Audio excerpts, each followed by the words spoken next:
So, just a heads up before I get into this review, I will not be discussing the multiplayer in GT7. Simply put, I am not a multiplayer guy.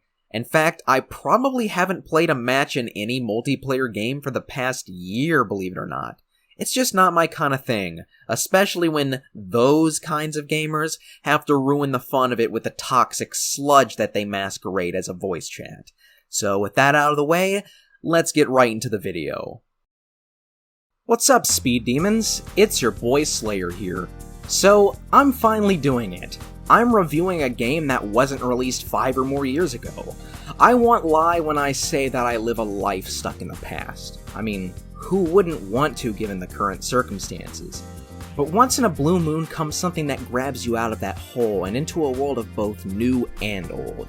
That's where Gran Turismo 7 comes into play.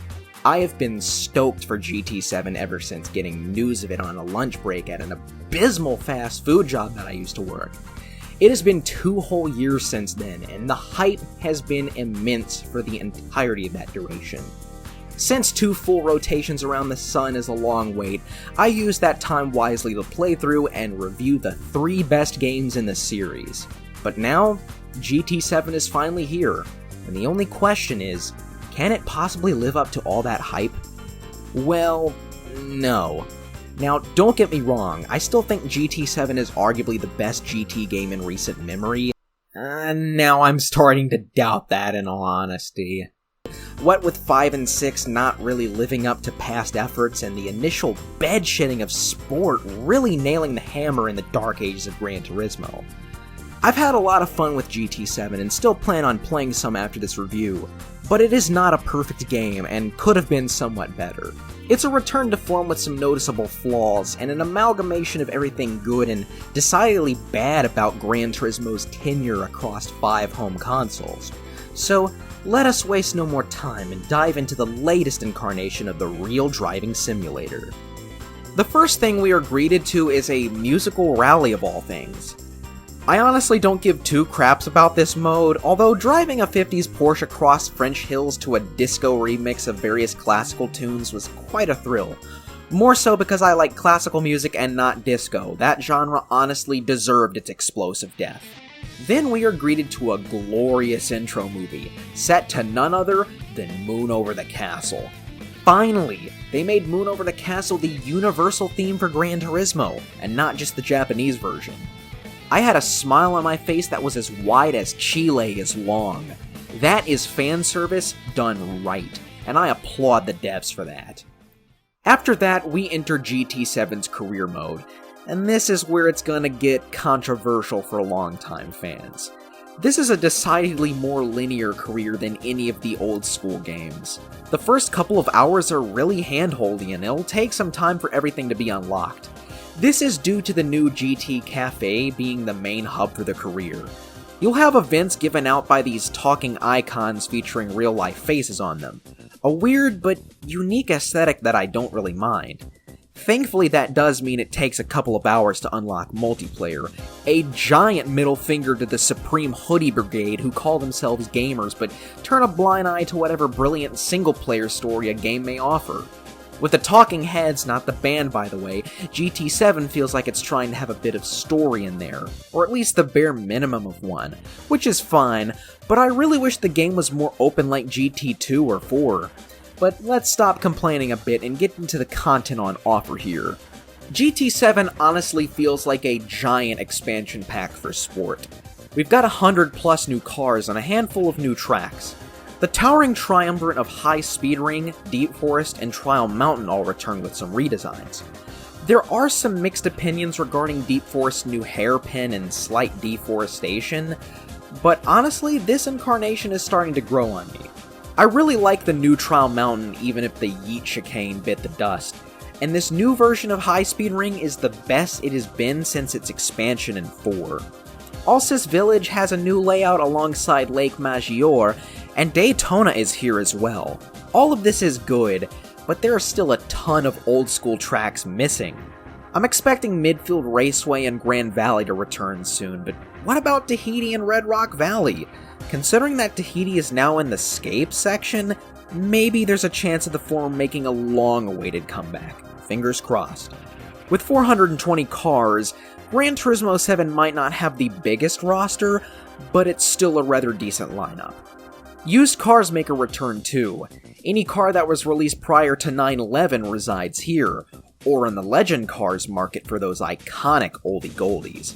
I'm also happy to announce that GT7 does away with the notion of needing 50 Skylines to pad out the roster.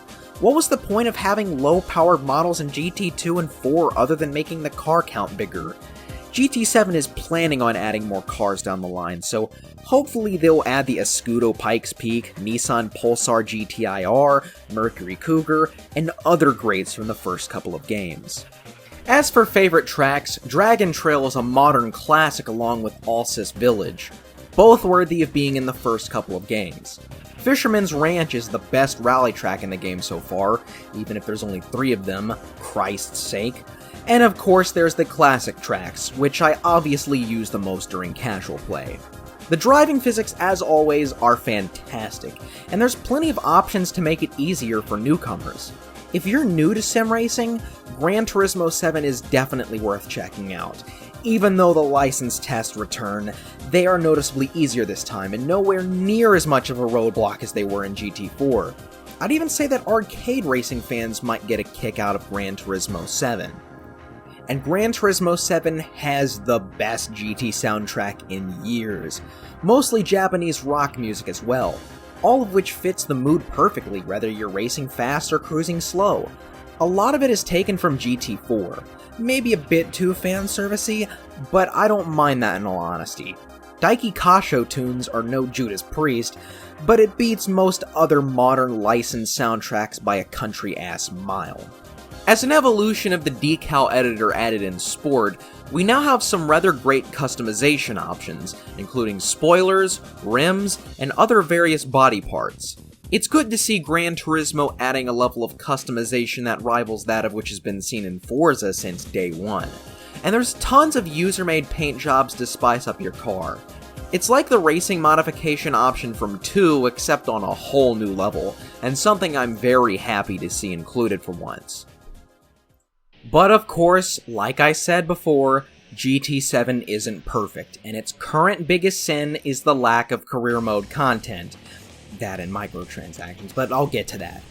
There just aren't enough events, with only 40 GT Cafe books and a handful of other events you'll unlock as you progress. Not to mention, no endurance events. I get those can be a pain in the booty, but just have mid-race save points or something. It can't be that hard. If the events have you feeling empty, you can give the racing missions a go.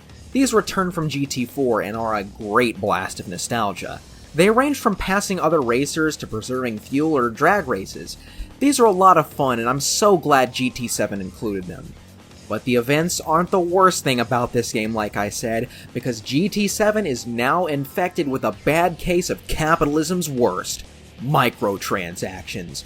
Remember when you got the full game you purchased? Not even microtransactions, paid DLC as well. Seriously, I remember back in 2010 when Call of Duty Black Ops was all the rage, hearing my classmates talking about the new Zombies maps. I remember asking one of them how to unlock it, and he just called me an idiot and said I had to buy it. I was a country bumpkin with no computer or internet of my own at the time, so don't judge me. Seriously, I was shocked at the idea of having to buy extra content because I was so used to unlocking extra content just by playing the game. Have I gone on too long with that rant? Yes, I have. Either way, fuck microtransactions and a lot of paid DLC too. Oh, and that online-only bullshit? Fuck it too. My internet's shit enough as is, so not being able to play a game I spent $60 on is just adding salt to the wound. But with that, I still like Gran Turismo 7, and I really hope they iron out the issues further down the line. But considering the fact they just made grinding for credits harder, I don't know. I'm kinda worried now. As long as they add some classic tracks and cars back, I'll stay hooked, but I'm not laying a finger on those microtransactions. And if I were you, I might wait until getting GT7. Since it's a modern game and even the worst launches are now seeing redemption arcs, I won't be rating GT7 for the moment. But so far, I've enjoyed it about as much as Gran Turismo 3, if mostly just because it has a lot of cars and tracks to offer, and great customization too. But I don't know, with the microtransactions and patches that make money farming even harder, seriously, was that patch greenlit by a wage slavery apologist? I'm very worried, and dare I say, saddened. Only time will tell if GT7 will enter the ranks of the best GT games through updates. I hope it does get better because it really does have the ingredients from modern classic in there, so fingers crossed.